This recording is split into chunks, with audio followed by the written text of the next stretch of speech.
Hi everyone. Interesting story reading this morning.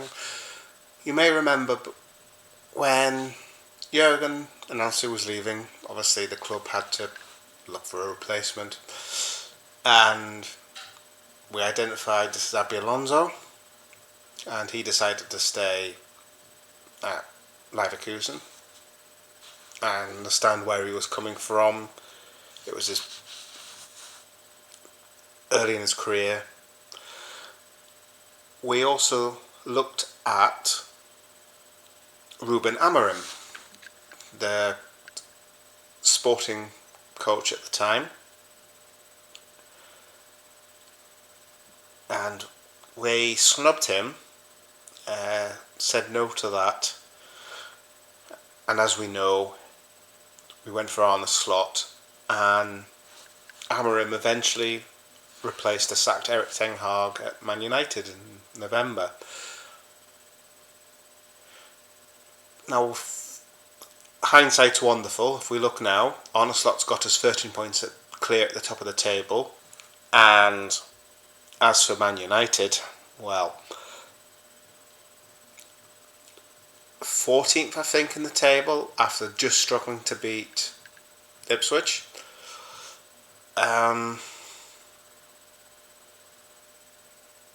They were knocked out in some style out the Carabao Cup in a very, very crazy game. Went out to Fulham on penalties in the FA Cup, and I believe the Europa League is Real Sociedad next. I have to check at the Europa League fixtures. I haven't been paying much attention to that, to be honest. But did we do the right thing in hindsight, getting rid of them? Those talks and moving on to Slot, so to speak. Well, the Mirror have an article today, and the headline is, now bear with me, it's the Mirror, don't take it as gospel, and it's by Paul Wheelock and Aaron Morris.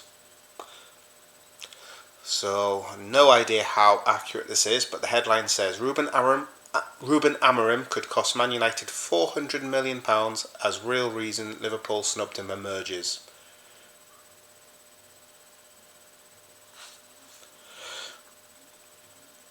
And the little blurb ahead of this says Man United's Ruben Amorim found himself on Liverpool's shortlist of replacements for Jurgen Klopp last season, but Arne Slot ultimately landed the job, and his 2024-25 results may show precisely why. Well, we're top of the table, Man United languishing down the bottom, but to be fair, was a lot of the damage already done before he went in. They brought him in to play a certain style of football. He's famed for a certain style of football, and he hasn't got the players to play the style he wants. So should he have gone there? And we knew what he did to Sporting. So if we look further, how is he potentially costing them this money? And it says a recent report by the Sunday Times also suggests that the tide won't turn until Ineos, excuse the noise in the background there, I do apologise, that's what you get for making a coffee before a video and forgetting to turn the coffee machine off. As I was saying, a recent report by the Sunday Times also suggests that the tide won't turn until Ineos dig deep to give Amorim an estimated £400 million for transfers to rework his inherited side into one which functions properly with his 3-4-3 system. That is what he was famed for at Sporting, and since he's come in, they brought in, what's his name from Lecce, was it Dorgu? And he made his debut on the right hand side, and he's brought in as a left-sided wing back. But the problems aren't just there.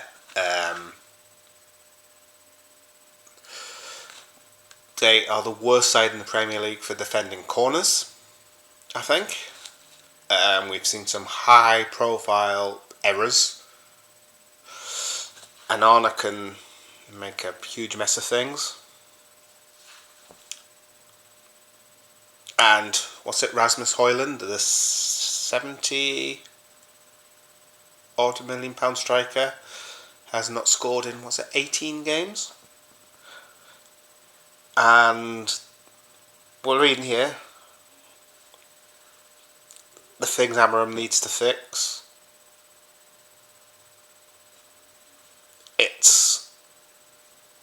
I'm not going to read the full article, it's in there for you to read.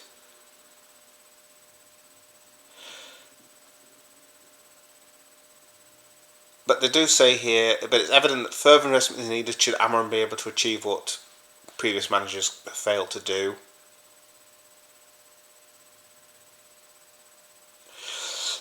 But going to the Liverpool link, it says adaptability is something that Michael Edwards, and that's the chief executive of football, weighed up when considering Amorim as Klopp's replacement.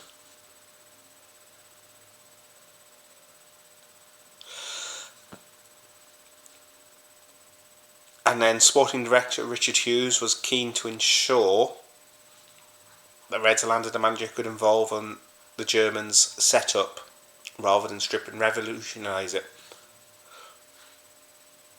So they wanted a more continuity, not a full-scale revolution. So if Amorim had come in, would we have done as well? He wouldn't have had to need to make as many wholesale changes as he does at Old Trafford, that's quite clear. But I think he would have needed to make changes because we play a back four. We have Robbo, Trent, Virgil van Dijk and Kanate.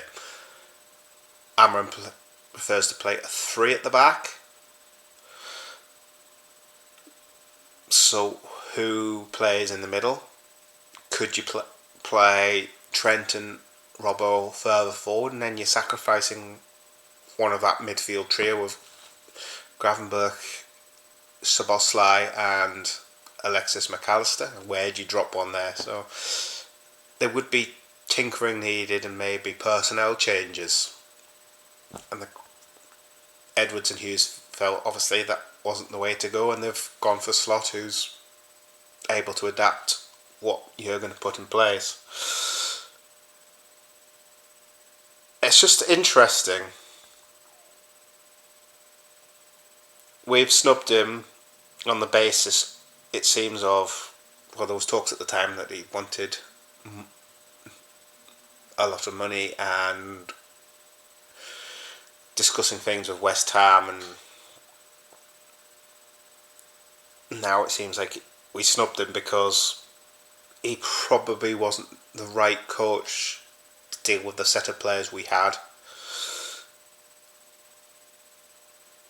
It'd be interesting to see your thoughts on this. Would you have taken Amorim at the time, or does it now just prove pointless? In my opinion, it's pointless. We're top of the table with Arne Slot. But would things have looked any different? Thank you very much, guys. I'd love to hear your thoughts on this one.